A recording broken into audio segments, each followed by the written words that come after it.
Bonjour, hello everyone. Welcome to day 2 of the conference.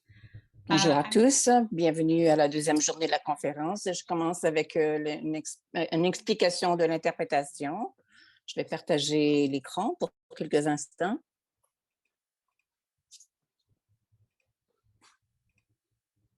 Okay, great. Nous avons l'interprétation en français et anglais pendant la conférence. C'est possible, cliquez sur l'interprétation en bas de l'écran et vous pouvez choisir le langue de votre choix. You can go ahead and click on the interpretation. Donc, vous pouvez y aller et cliquer sur le bouton Interprétation au bas et donc vous allez pouvoir avoir l'option du français et de l'anglais à votre choix. Une petite note, la conférence sera enregistrée. Donc, sentez-vous bien à l'aise de garder soit votre caméra en fonction ou non.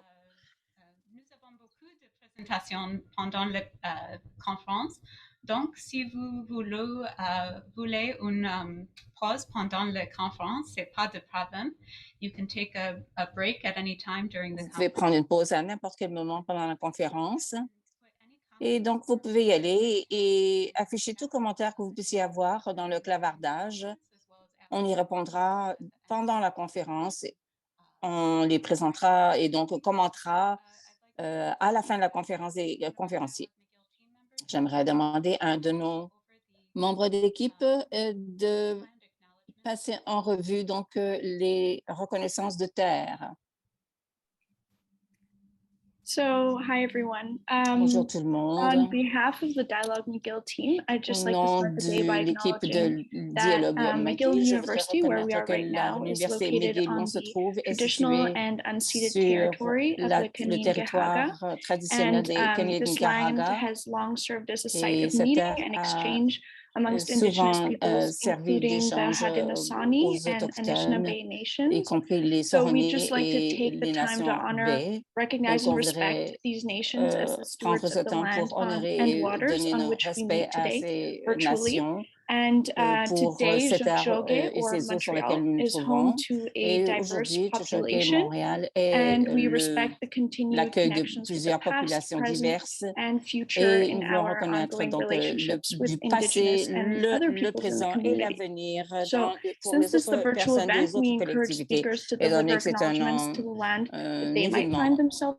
And thank you virtuel, for nous vous listening. encourageons I à will prendre pass la it on to parole Professor et merci de Carmen votre écoute. Lascelles, Je passe who maintenant la officially start this parole conference.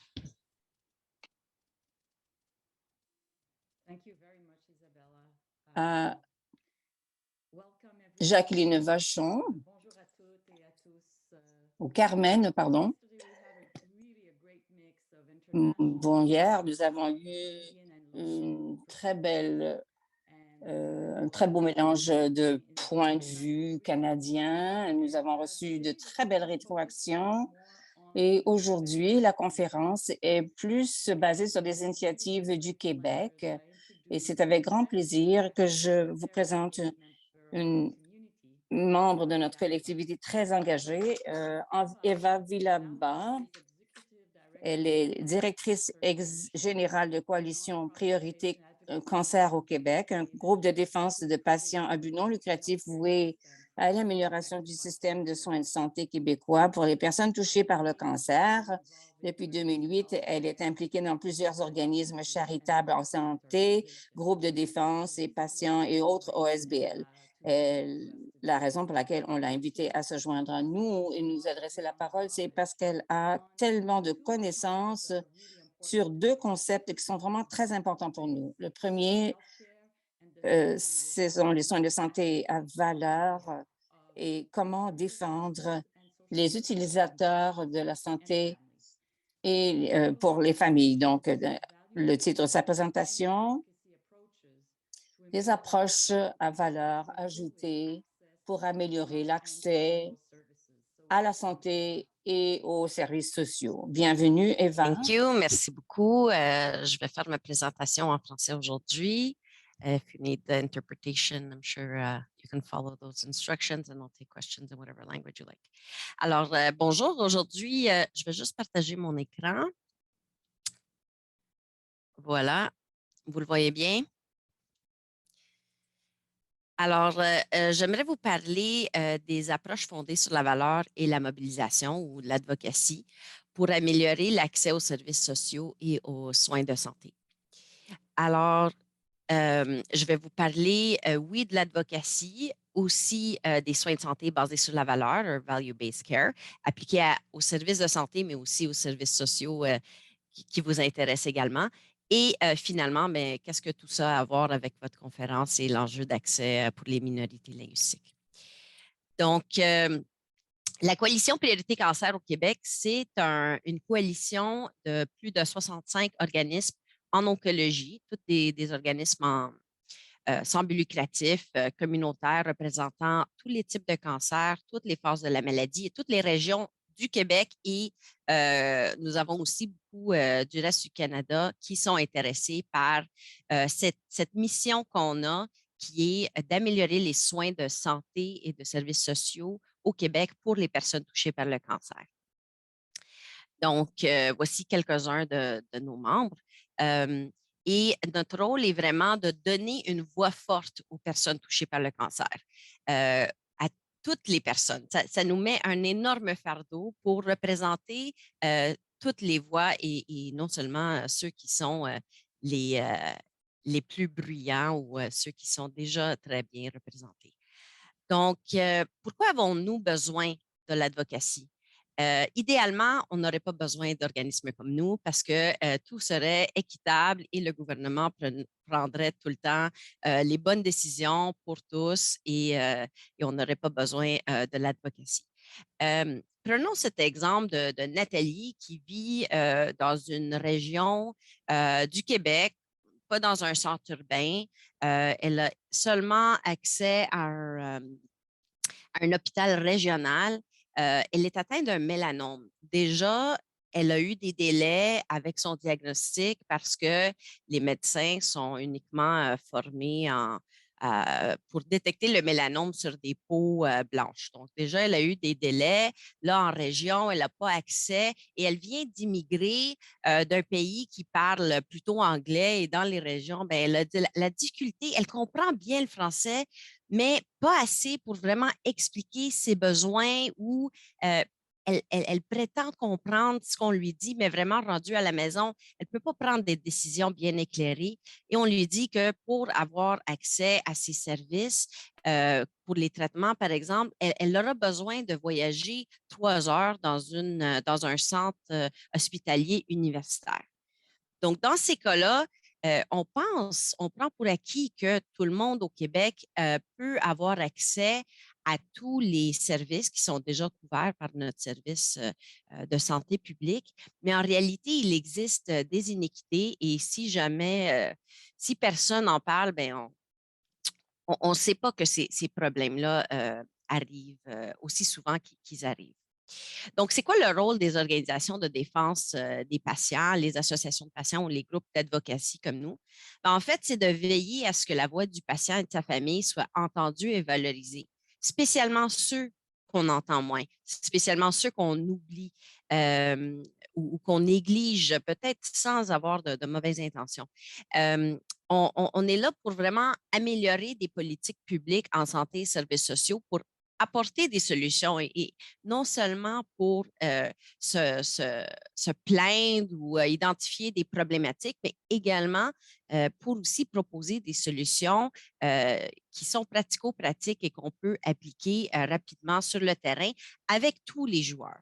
Et c'est là où je suis vraiment contente de vous parler aujourd'hui parce que ça prend tout l'écosystème, ça prend à la fois évidemment les patients et les familles, mais ça prend également les professionnels de la santé, des chercheurs, des académiques, des décideurs politiques, etc. Donc, et finalement, l'influence sur la prestation des soins de santé et des services sociaux, bien, on fait ça en travaillant avec l'écosystème pour vraiment proposer des améliorations basées sur ce qu'on entend sur le terrain. Donc, on est vraiment là pour faire entendre la voix des personnes touchées par diverses maladies. Dans notre cas, c'est le cancer, mais ça pourrait être d'autres maladies, et d'avoir une influence sur le système de santé. Donc, comment on fait ça? Bien, en fait, les associations de patients, souvent, on voit des médecins, des professionnels de la santé, des fois, ils voient des enjeux dans le système et quand c'est rendu à un certain point, ils vont sortir dans les médias et ils vont décrier une problématique. La même chose avec certaines personnes touchées, certaines familles qui peuvent aller aux médias. Mais c'est très difficile pour un individu de bouger un système au complet. Et la raison pourquoi les groupes de défense d'intérêt des patients peuvent aider, c'est parce qu'on a quand même les trois clés d'influence citées par Robert Cialdini dans son livre sur l'influence et la persuasion, c'est que les groupes de patients ont de la crédibilité, l'autorité et le statut pour, en fait, avoir un certain pouvoir informel et une influence sur les décideurs que les individus à eux tout seuls ne peuvent pas avoir. Et même nous, comme coalition, qu'on représente plusieurs organismes, on a plus de crédibilité et d'autorité que si juste un organisme décrit un problème. Quand on est plusieurs, on a vraiment la force du nombre et on peut mobiliser tous les acteurs pour avoir un certain consensus, mais vraiment pour avoir une influence pour améliorer les choses pour les personnes qu'on représente. Donc, quels sont les outils qu'on utilise pour atteindre notre objectif d'améliorer les politiques publiques en santé et services sociaux? Bien, on utilise les relations interpersonnelles, évidemment, mais on vise vraiment à établir la confiance et la sécurité psychologique. Je sais que plusieurs d'entre vous connaissent très bien ce concept, mais parmi les patients, les associations, les professionnels de la santé et services sociaux, les chercheurs et la communauté. On fait ça en faisant des relations gouvernementales et souvent, ce qu'on voit, c'est que les professionnels de la santé ont des très bonnes idées, ils connaissent le terrain également, mais ils n'ont peut-être pas l'accès pour faire des relations gouvernementales et des fois, c'est même pas approprié pour eux de se positionner de telle manière. Mais nous, c'est vraiment notre rôle d'apporter toutes ces problématiques et aussi des solutions et les apporter au gouvernement en faisant des relations gouvernementales. Et vraiment, on peut dire qu'on est vraiment un groupe de lobby au nom des personnes touchées par le cancer. Donc, c'est notre rôle de vraiment représenter une communauté qui est diverse et représentative des patients et des familles qui sont touchés et qui vivent les problématiques qu'on veut solutionner. On fait des relations publiques aussi. Donc, ça, on parle vraiment de sensibiliser le public et la communauté aux questions essentielles. Ce n'est pas forcément les relations médias, mais ça, c'est un autre outil qu'on peut utiliser. On essaie de les utiliser vraiment judicieusement. On ne peut pas sortir dans les médias à chaque 5 minutes, mais c'est une bonne manière d'influencer. Quand les relations gouvernementales ne fonctionnent pas nécessairement la première fois, on essaie tout le temps de collaborer avec le gouvernement et leur apporter la réalité du terrain pour qu'ils puissent agir. Mais des fois, c'est nécessaire de vraiment mobiliser toute une communauté pour dire, écoutez, il y a vraiment un problème. Je vais vous donner quelques exemples pour que ça soit plus concret. Donc, voici quelques exemples.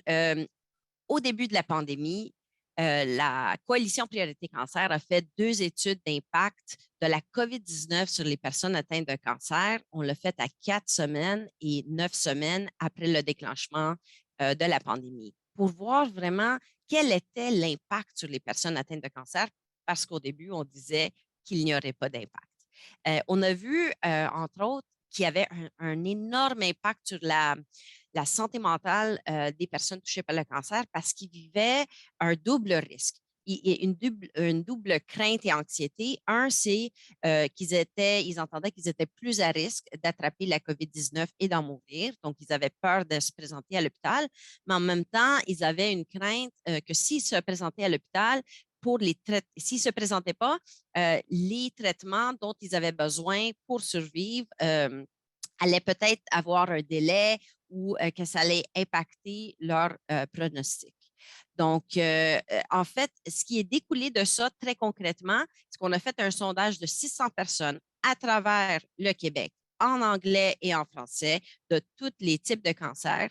Et avec ces 600 répondants-là, on a fait 14 recommandations au gouvernement, dont il y avait 11 sur 14, donc 70 de nos recommandations qui avaient été appliquées dans les premiers mois. Donc, déjà ça, on voit un impact très concret de comment on a pu influencer les politiques publiques pour améliorer la vie des personnes touchées par le cancer. On a également travaillé avec d'autres associations de patients à travers le Canada pour mobiliser tous les gouvernements, mais nous, notre mission est vraiment d'améliorer les soins de santé et services sociaux au Québec. Donc, on était le seul qui était uniquement du Québec. Et on a pris une page entière dans le Globe and Mail pour mobiliser toutes les provinces à prioriser la vaccination pour les personnes atteintes de cancer. Spécialement les plus jeunes, parce qu'on disait, bon, si vous n'avez pas 65 ans et plus, vous pouvez attendre, mais les données démontraient qu'ils étaient plus à risque et donc on devait les vacciner avant. Donc, quelques jours après cette grande campagne qu'on a faite avec d'autres associations de patients, nous, on a fait notre travail des relations gouvernementales au Québec et juste quelques jours après, même pas une semaine après, on a eu l'annonce au Québec que les patients atteints de cancer allaient être priorisés pour la vaccination. Donc, on a gagné cette bataille-là. Ensuite, on a, dès le début, donc dès notre deuxième sondage, on a déjà vu qu'il y avait un grand impact dans les délais et les listes d'attente pour les chirurgies, pour les programmes de dépistage et le diagnostic précoce qui se fait normalement en première ligne, comme les médecins de famille ne voyaient pas des patients dans la première vague, il y a eu vraiment un décalage. Et ce qu'on entendait des collaborateurs, des professionnels de la santé avec qui on travaillait, c'est une réelle inquiétude sur le fait qu'on allait commencer à avoir des cas de cancer beaucoup plus avancés à cause de cet impact-là de la pandémie. Et donc, on a eu en fait, on continue à faire ce lobbying-là pour défendre et pour garder, en fait, une reddition de comptes à la population. Donc, on a une rencontre ce vendredi avec le programme québécois de cancérologie pour mettre un peu de pression sur ce plan-là. On nous a promis en juin qu'on aura un plan qu'on n'a pas eu encore, sur comment adresser ce délestage qu'on a eu, comment est-ce qu'on va rattraper le dépistage, le diagnostic précoce et les chirurgies, parce que selon une chercheure de l'Université de McGill, d'ailleurs, Dr. Talia Malagon, on devrait être à 130 de capacité dans notre système de santé pour rattraper ces délais. Et ce n'est pas clair comment on va le faire. Donc, ce qui nous inquiète, c'est vraiment les personnes qui vont être oubliées, spécialement ceux des minorités, ceux qui ont déjà des problèmes d'accès à notre système de santé. Et comment est-ce qu'on va proactivement adresser et trouver ces personnes-là pour s'assurer qu'on ne les échappe pas parce que selon un récent rapport du ministère de la Santé, on aurait, dans la première année de la COVID, échappé au-delà de 8 000 cas de cancer comparé à la même date l'année précédente. Donc, c'est vraiment un enjeu auquel on tient. Et finalement, sur ce point-là, on a également participé à une autre campagne d'advocacy à travers le Canada avec d'autres groupes de patients. C'est une initiative qui est également internationale. Ça s'appelle Nouvelle normalité, même cancer, ou en anglais, it's New Normal, Same Cancer. Et en fait, c'est pour encourager la population. Donc, c'est une campagne de sensibilisation. Et c'est une campagne pour éviter la population à ne pas attendre que la COVID se termine, parce comme on voit, malheureusement, ça va continuer assez longtemps. Et on ne peut pas attendre que la COVID s'arrête. On doit vraiment écouter notre propre corps, se faire confiance. Si on a des symptômes, aller voir notre médecin ou aller se faire dépister. Donc, ça, c'est de l'advocacy, mais il y a un autre élément qui a beaucoup évolué dans le temps dont je veux vous parler. C'est essentiel à notre approche et je pense que ça va énormément changer également, même comment vous pouvez voir l'accès et l'advocacy en santé et services sociaux. Et ça, c'est l'approche de patients partenaires ou qui a été développée à l'Université de Montréal par Dr. Marie-Pascale Pommier et autres. Et en fait, ce qui est intéressant, c'est que vous connaissez tout le modèle paternaliste qu'on avait avant où le docteur était le roi, le Dieu, puis on ne questionnait pas. Le docteur savait tout, c'était normalement le docteur et on ne questionnait pas. Donc, il savait déjà nos besoins, on ne demandait rien et on recevait. Donc, c'était des soins aux patients. Ensuite, on a passé à une amélioration qui était une approche centrée sur les patients, patient-centered care. Et là, on essaye vraiment de toujours penser aux patients, de faire les soins aux patients. Et c'était quand même une grande amélioration. Mais c'était quand même, on faisait tout pour le patient, mais ce n'était pas aussi évolué qu'on essaye d'être maintenant. Et c'est vraiment le partenariat de soins ou le partenariat avec les patients. Donc, on inclut le patient, on reconnaît premièrement que le patient est son propre expert dans la vie avec la maladie et qu'on doit l'inclure dans les décisions. Mais pour l'inclure dans les décisions, puis vous verrez pourquoi je vous en parle aujourd'hui, c'est essentiel de lui fournir les informations d'une manière qu'il peut comprendre et qui peut communiquer ses besoins comme il faut. Donc, la communication et la compréhension est essentielle.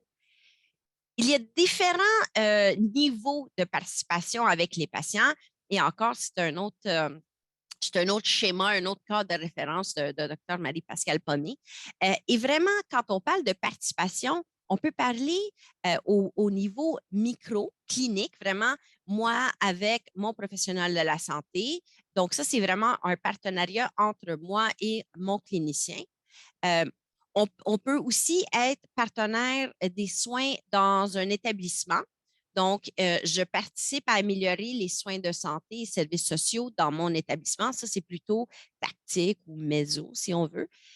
On peut aussi, et ça, c'est notre aire de travail, c'est vraiment au niveau macro ou stratégique, c'est de vraiment éviter, puis nous, on facilite la participation des patients partenaires au niveau décisionnel. Donc, au niveau du ministère de la Santé, du Programme québécois de cancérologie, des consultations avec l'INES, qui est notre organisme d'évaluation pour les médicaments, entre autres. Et finalement, la participation dans la recherche. Donc, ça, on commence à voir vraiment l'importance et la valeur ajoutée des patients partenaires dans la recherche. Donc, j'ai vu qu'il y avait beaucoup de chercheurs et maintenant, la nouvelle approche, c'est vraiment non seulement de faire une recherche sur les patients, mais avec les patients, d'inviter les patients à participer avec vous dans votre recherche pour avoir ce regard et cette expertise de savoir expérientiel pour alimenter même l'approche à la recherche clinique ou la recherche terrain.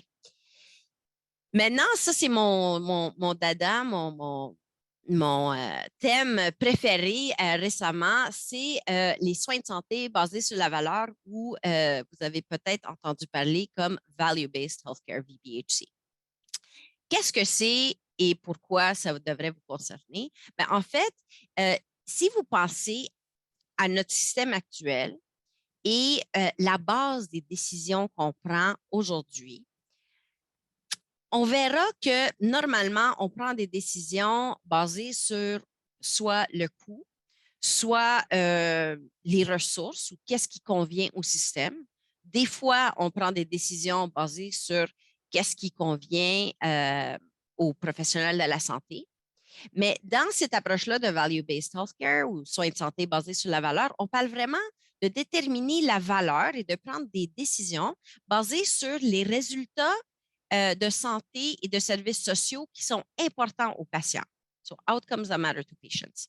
Et ça veut dire demander, en fait, prendre le temps de questionner puis de demander aux patients, à part ne pas avoir le cancer de la vessie, quelles autres choses seraient importantes pour toi? Et c'est important d'informer le patient des, de la trajectoire, des décisions potentielles qu'il va pouvoir avoir à décider. Mais par exemple, en cancer de la vessie, on peut soigner le cancer, mais avoir de l'incontinence ou des problèmes de dysfonction érectile. Mais ça, c'est aussi la qualité de vie. Donc, vraiment, quand on parle de soins de santé basés sur la valeur, on se concerne beaucoup plus sur la qualité de vie du patient. Et non seulement dans un moment précis, mais sur toute la trajectoire de soins. Puis quand on parle de toute la trajectoire de soins, c'est important que c'est non seulement à l'hôpital, mais toute la trajectoire, ça veut dire à l'extérieur aussi, dans la communauté, chez la personne. Comment est-ce qu'on peut améliorer les résultats de santé et lui donner les objectifs de santé que cette personne veut? Et les coûts sont mesurés, donc les coûts qui actuellement ont une place prépondérante dans notre décision, de vraiment dire, bien, même si ce médicament-là coûte plus cher ou ce test-là coûte plus cher ou de demander un soutien psychosocial de manière précoce, ça coûte plus cher. Mais si on intervient de manière proactive, ben, en fait, on va éviter des hospitalisations, on va éviter d'autres problématiques plus tard. Donc, c'est vraiment de regarder les coûts sur toute la trajectoire de soins. Donc, d'une manière plus pratico-pratique, ce qu'on fait, c'est qu'on pose des questions au début. Donc, en fait, c'est une équipe multidisciplinaire qui n'est pas uniquement le médecin, mais on doit vraiment penser à qui sont les professionnels de la santé qui peuvent aider ce patient-là. Donc, ça peut être une infirmière, un soutien psychosocial, oui, l'oncologue, disons, dans ce cas-là, peut-être la physiothérapie, de la nutrition. Et toutes ces personnes-là partagent l'information. Et on demande aux patients quels sont les résultats qui comptent le plus pour vous donner une bonne qualité de vie. Et ce qui est différent, un shift de paradigme, c'est de ne pas présumer. De ne pas présumer que les professionnels de la santé savent déjà. Et ça, c'est une manière d'avoir une meilleure équité. En conséquence des réponses qu'on a quand on prend le temps, qui ne coûte, ça ne coûte rien de prendre le temps de poser ces questions-là au tout début, là, on peut planifier le parcours de soins en fonction des résultats souhaités. Donc, par exemple, intégrer un soutien psychosocial plus tôt, intégrer de la réhabilitation pour améliorer les résultats après une chirurgie, par exemple. Et le patient fait vraiment partie de l'équipe de soins. Comme je vous montrais tantôt avec l'approche de patient partenaire, le patient a toutes les informations comme tous les autres intervenants et on peut prendre des décisions ensemble de manière éclairée. Et finalement, on peut seulement faire ça si on mesure. Et traditionnellement, on n'est pas très bon dans la mesure. Donc là, on parle, je vous dis les acronymes. Donc, PROMS, c'est Patient Reported Outcome Measures ou en français, les résultats de santé rapportés par les patients. PREMS, c'est Patient Reported Experience Measures ou les sondages d'expérience. Et là, on ne parle pas de l'expérience avec la cafétéria ou le stationnement, mais vraiment l'expérience avec l'équipe de soins. Est-ce que je me sens entendue? Est-ce que je me sens écoutée? Est-ce que, au contraire, ce qu'on fait aujourd'hui, c'est qu'on met le fardeau sur le patient pour jouer un jeu tragique de téléphone où on répète tout le temps son historique médical sans avoir les outils pour bien le faire. CROMS, c'est les Clinical Reported Outcome Measures ou les résultats cliniques qui sont déjà mesurés, mais souvent, c'est en silo. Donc, le médecin va avoir ses résultats cliniques, l'infirmière aura ses résultats cliniques, le soutien psychosocial aura ses résultats, mais on parle vraiment de partager toutes ces données avec toute l'équipe pour prendre des meilleures décisions avec le patient, non seulement pour le patient. Et ce qui est important, c'est qu'on réajuste la trajectoire de soins en fonction de ces résultats-là. Donc, par exemple, si on a un outil de détresse psychologique, et on peut agir tout de suite avant que la personne se ramasse à l'urgence en crise aiguë. Mais on peut tout de suite appliquer ces données à l'amélioration de la trajectoire du patient. Et pourquoi c'est important? Bien, j'en ai parlé légèrement avant, c'est que ça nous permet d'avoir une meilleure équité en santé. Donc, c'est vraiment une approche personnalisée, basée sur les besoins individuels pour tous. Et c'est une manière d'être plus équitable, spécialement avec ceux qui sont sous-représentés. Donc, ça nous permet d'avoir une vision holistique de la personne et de ses besoins. Ça nous permet d'intégrer mieux la santé mentale et les déterminants sociaux de la santé. Puis hier, on a parlé un peu de la santé mentale et des enjeux d'accès qu'on pourrait avoir. Donc, l'approche de soins de santé basés sur la valeur nous permet de vraiment regarder la personne dans son entièreté et la santé mentale fait partie de ça. Donc, c'est vraiment de mettre sur pied égal la santé mentale et aussi la santé physique. On parle d'une trajectoire de soins au-delà du système hospitalier et une valorisation des interventions qui sont précoces, préventives et sociales, si elles peuvent améliorer les résultats de santé. Donc, vraiment une meilleure intégration que ce qu'on trouve actuellement. Donc, en fait, ce qu'on veut, c'est que tout le monde trouve, ça c'est une citation de Margaret Whitehead de l'OMS, et vraiment, on veut que chacun devrait avoir une chance équitable d'atteindre son plein potentiel de santé. Et de manière plus pragmatique, personne ne devrait être désavantagé dans la réalisation de ce potentiel. Mais comme on sait, qui est entendu aujourd'hui? C'est la majorité dominante.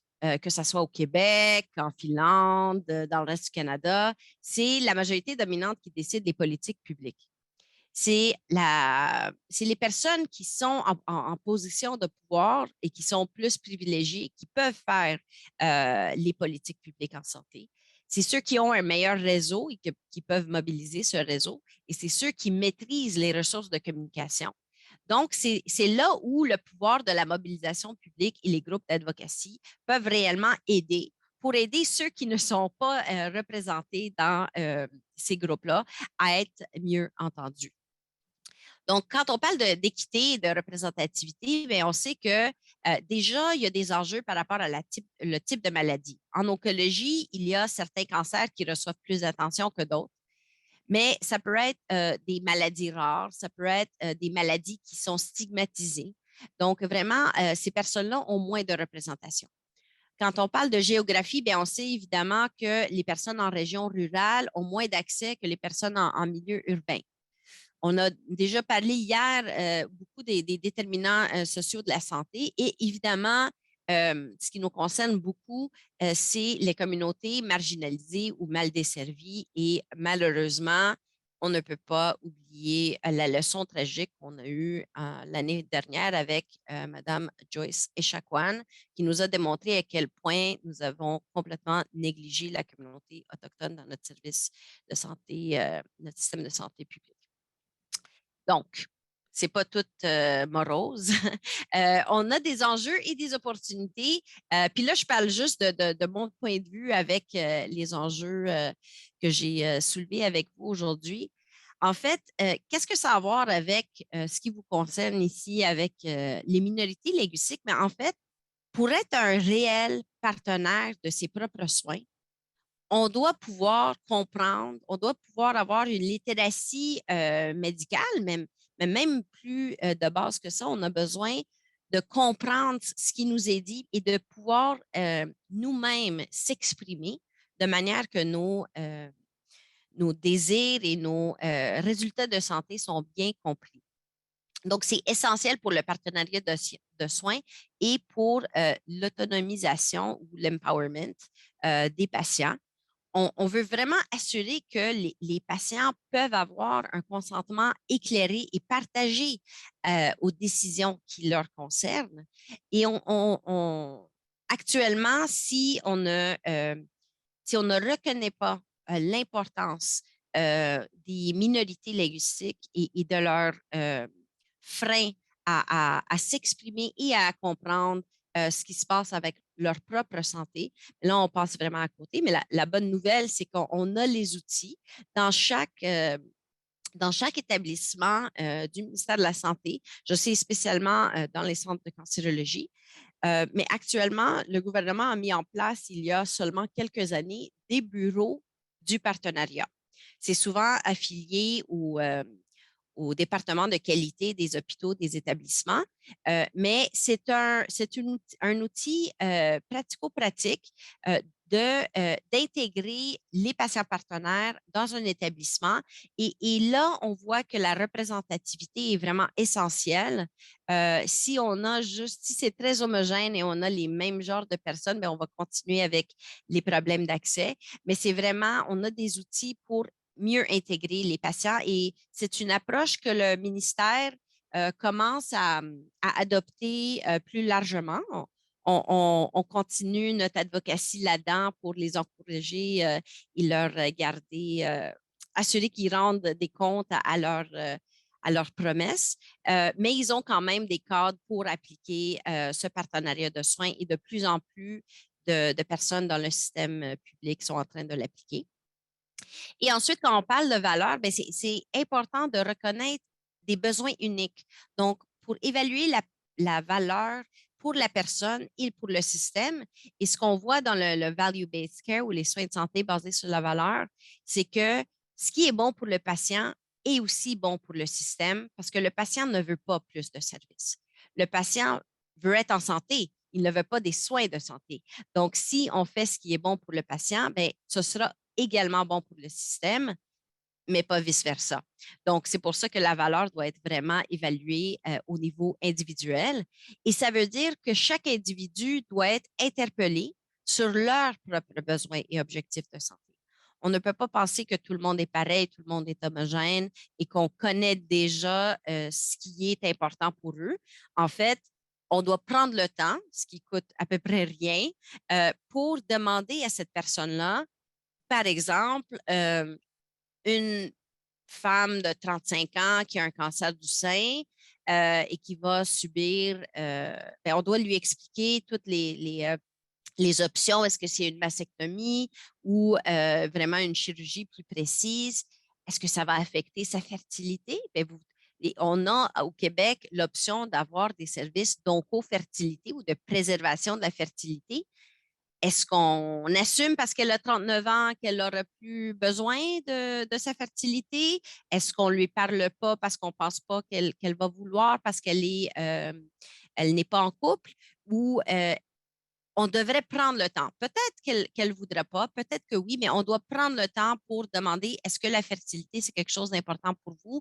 On peut vous offrir ce service de préservation de la fertilité, un soutien psychosocial, de la physiothérapie pour s'assurer que vous pouvez bien marcher puis continuer à faire des triathlons comme vous faisiez avant. Mais on ne peut jamais prendre pour acquis, on doit vraiment avoir cette conversation-là. Donc, pour terminer, ben, en fait, il n'y a pas, ça c'est une citation de Antoine de Saint-Exupéry, et on dit que dans la vie, il n'y a pas de solution, il y a des forces en marche. Il faut les créer, les solutions suivent. Donc, je vous invite aujourd'hui, je vous vois que vous êtes bien mobilisés, à mettre ces forces-là en marche et à créer des solutions ensemble. Donc, voici mes références. Merci. Merci beaucoup, Eva. Ça a soulevé beaucoup de questions. Alors, je vais passer d'une question à l'autre. And feel free to answer in English or in French. We have simultaneous. Alors, on a des questions. Je vous rappelle qu'on a des interprètes en simultané pour nous aider pour vos questions. Et c'est It would be interesting to know, given your successful. Ce serait intéressant de voir, étant donné votre travail de défense des droits dans une grande communauté, avez-vous envisagé les répercussions par rapport à la sécurité des soins sur la population dans le cadre donc du projet de loi 96? Bien sûr. Je pense que ce sera très important de rester à l'affût et de travailler avec des parties prenantes, que ce soit les professionnels de la santé, les groupes. Nous voulons toujours entendre quels sont les défis qui sont présents partout dans la province. on essaie de ne pas être centré sur Montréal seulement, même si on est basé à Montréal. On veut entendre les gens des régions aussi. On veut savoir comment on peut les aider.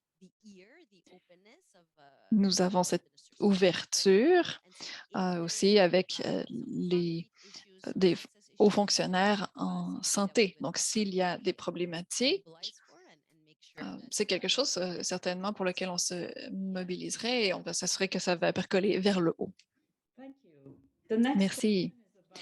Prochaine question, c'est à propos du sondage. C'est Jennifer Sandon qui demande, avez-vous analysé les résultats d'individus atteints de cancer et la répercussion de la COVID par langue? Si oui, avez-vous observé des écarts entre les groupes, donc francophones et anglophones en particulier? Alors, j'ai les données. Toutefois, on n'a pas vu d'écart qui saute aux yeux, mais je peux aller revoir les données sous cet angle. La majorité des répondants étaient situés à Montréal et il semblait que la différence principale était entre Montréal et les régions. Mais je peux aller revoir ça. Mais voilà, rien qui me saute aux yeux. Merci. Question de Jessica Sinot. Comment faites-vous la promotion de vos services en région? Alors, nous ne fournissons pas des services, nous faisons du travail de défense des droits.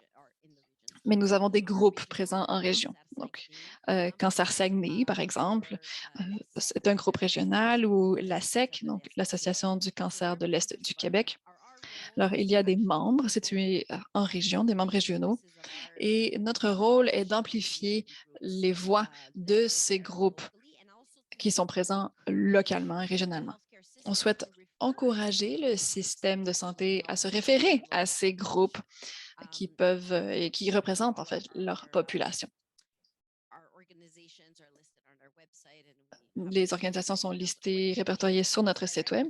Lorsque les patients nous appellent directement, je les écoute et ensuite je les aiguille vers les ressources dans leur région. J'espère que ça répond à votre question.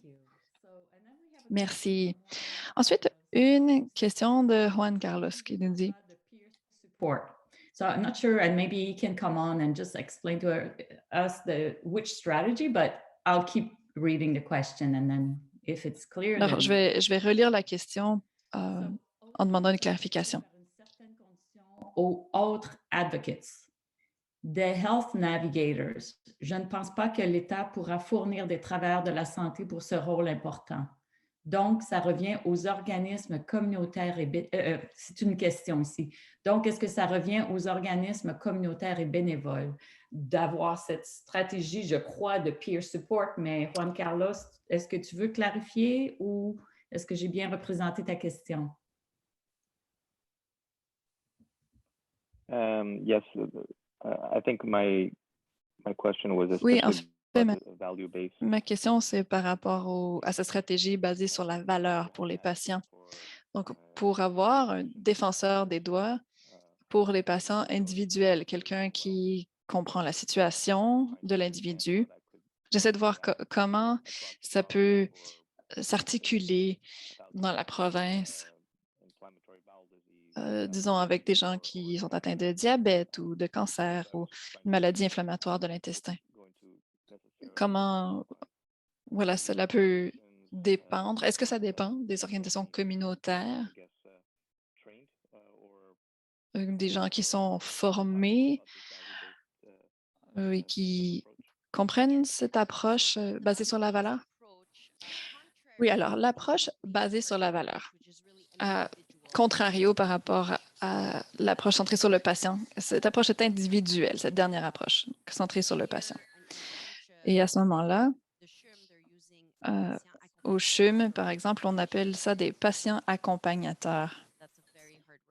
C'est un mot très difficile à traduire. Peut-être que les interprètes peuvent m'aider. Oui, ce n'est pas tout à fait navigateur. C'est ça qui est compliqué. Enfin, Donc, c'était un projet pilote pour le cancer du sein. Donc, on a jumelé une personne qui a survécu au cancer du sein avec un nouveau patient.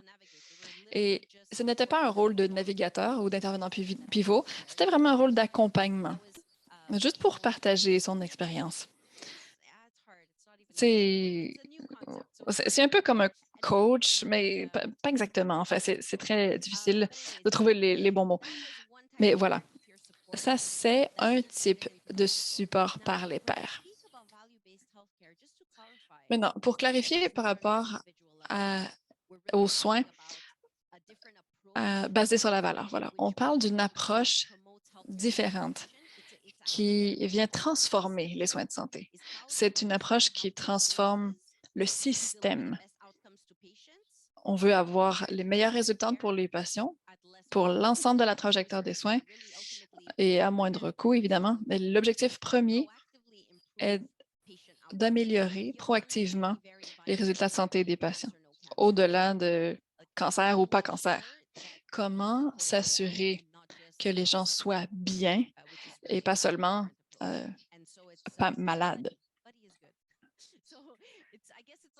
Oui, en anglais, on pourrait dire pour patient accompagnateur, un buddy, patient buddy.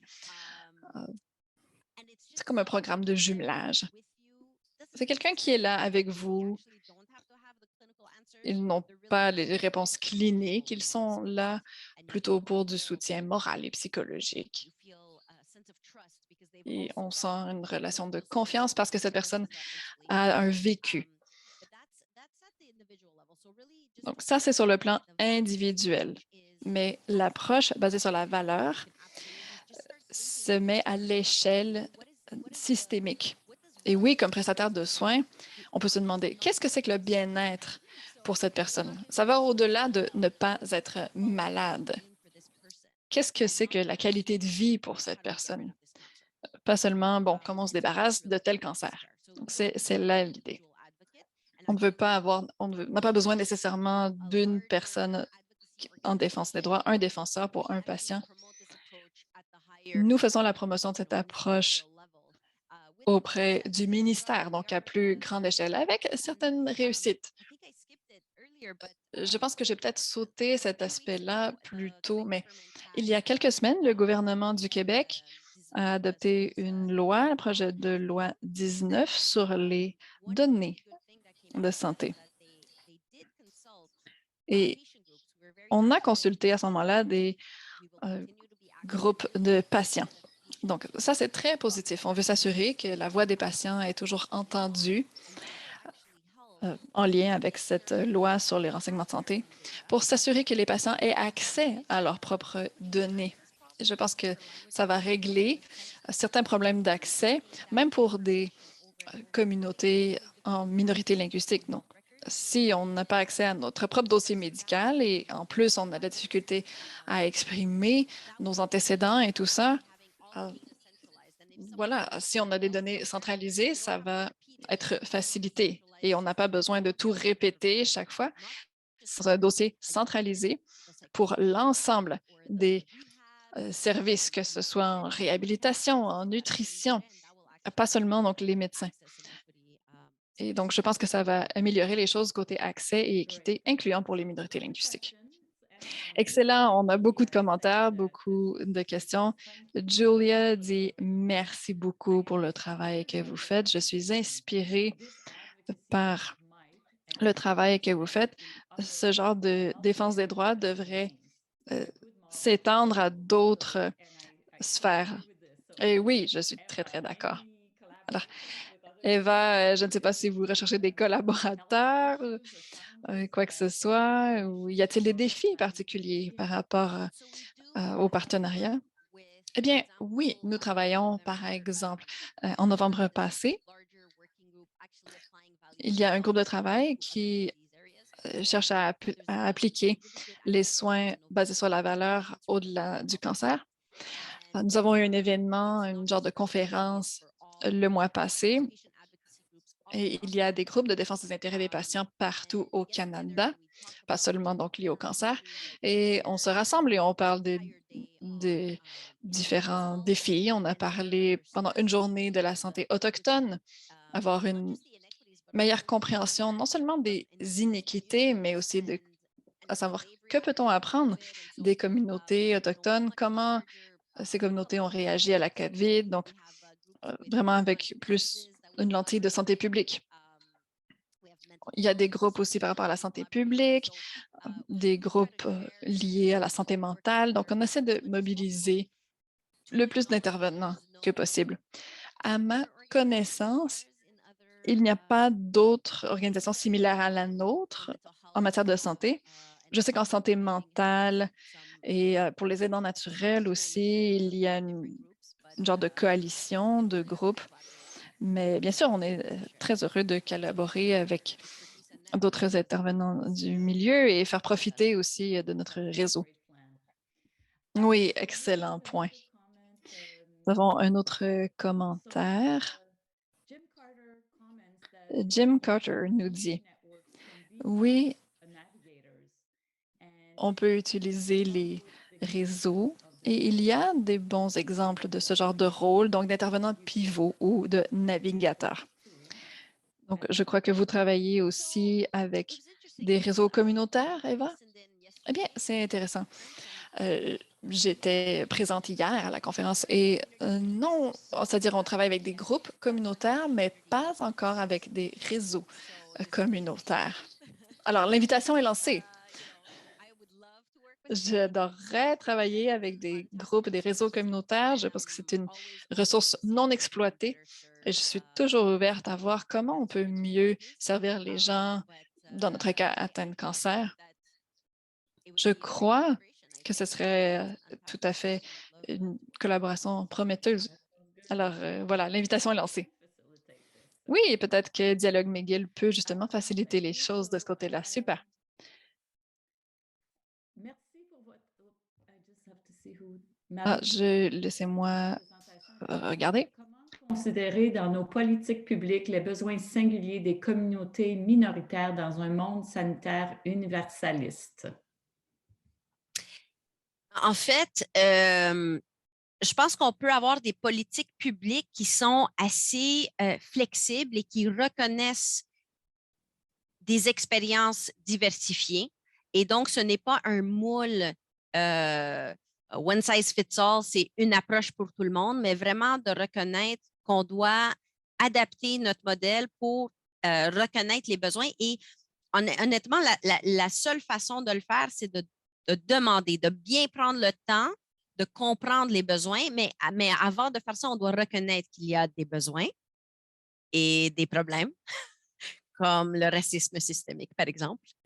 Donc, seulement en reconnaissant ces problèmes-là, est-ce qu'on peut avoir des options, des alternatives et des solutions à proposer. Mais vraiment, on doit prendre le temps de bien sonder la population et de comprendre toutes les diversités d'expériences qu'on peut avoir pour bien répondre à ces besoins-là. Super. On a une question de Fatih A qui dit, avez-vous sollicité la participation des groupes communautaires à votre sondage ou à votre survey que vous avez fait? Oui, en fait, c'est les groupes communautaires. On a 67 organismes sans but lucratif et communautaires qui font partie de notre coalition. Donc, c'est vraiment eux qui nous ont aidés à pousser, à mobiliser ce sondage-là. Donc, c'est avec ces organismes, on a beaucoup participé pour avoir des participants, mais pas forcément d'autres groupes en dehors de notre membership. Et quand même, on a essayé de le faire très rapidement, 4 semaines après. Donc, c'était vraiment au début avril. Et c'était pas évident de mobiliser tout le monde à cette époque-là, mais je pense que 600 patients à travers le Québec, c'était quand même assez bon. Oui, alors on a un commentaire de Lise Richard qui dit « L'Autorité de la santé de l'Est à TNL a ajouté un poste de navigatrice à son équipe de services en français, Hôpital de Saint-Jean. En Ontario, on envoie dans un centre de santé communautaire. Alors, donc, le commentaire, c'est qu'il y a des endroits où il y a des postes de navigatrice qui sont ajoutés dans la langue et les besoins des clients, de la clientèle. C'est sûr que d'avoir un navigateur dans sa propre langue, ça peut aider. Mais si on a un navigateur sans sonder les besoins de la population, sans sonder les besoins de cet individu-là et de lui permettre d'avoir les informations d'une manière qu'il ou elle comprend pour prendre des décisions, si on prend la personne par la main puis on les aide à naviguer sans qu'ils aient un mot à dire, on n'a pas... il manque encore un petit quelque chose pour améliorer l'intégration et la participation du patient dans ses propres soins. Oui, Élise Richard dit absolument. Puis elle ajoute qu'il y a des navigateurs en santé mentale, cancer et pour la population autochtone. C'est déjà une grande amélioration. Oui, c'est excellent. Est-ce qu'il y a des derniers commentaires, questions que les gens voudraient ajouter au chat? Sinon, on s'approche. Il est 9h57, alors on a comme un petit 2 minutes s'il y a des questions pressantes. Sinon, on se rend compte que vraiment ta présentation était à point. Les gens ça a suscité beaucoup de réflexions et de questions. Alors, puis aussi des potentiels de collaboration dans le futur. Alors, c'est excellent. Je te remercie beaucoup. Et puis, à très bientôt, Eva. Puis j'espère que tu vas rester avec nous pour le reste de la journée. Oui, bien sûr. Merci beaucoup. Okay. Merci.